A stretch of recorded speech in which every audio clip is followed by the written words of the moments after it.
Mga pangalang kadikit ng ilang celebrity at high-profile personalities ang panibagong nadiskubre na tumanggap di umano ng confidential funds mula sa Office of the Vice President at Department of Education.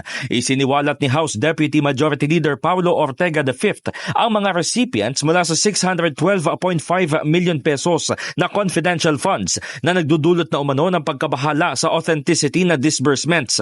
Ito ay sina Hanilet Camille C., Ellen Magellan, Erwin Q. Ewan, Fiona Ranitez, Fiona Villegas, Fiona Biong, Gary Tanada at Joel Linangan. Gaya ng mga nauna, wala umanong official birth, marriage at death records mula sa Philippine Statistics Authority ang mga naturang pangalan.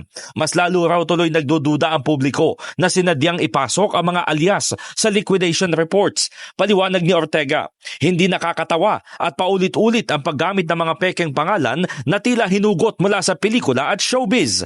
Naniniwala ang kongresista na kapag walang naipakitang ebidensya ang kampo ni Vice President Sara Duterte na tunay ang mga taong ito, magiging matibay ang alegasyon laban sa kanya sa impeachment trial.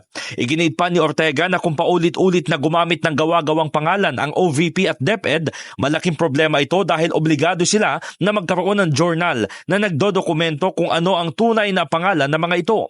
Nakasaad niya sa COA Joint Circular 2015-01 na dapat may sealed logs na nag-uugnay ng mga alias sa tunay na pangalan at nasa vault ito. Una nang binigyang diin ni dating COA Commissioner Heidi Mendoza na hindi sapat ang mga alias para i-justify ang fund disbursements at kailangang may malinaw na documentation na mag-uugnay sa mga kakatuwang pangalan at aktwal na benepisyaryo.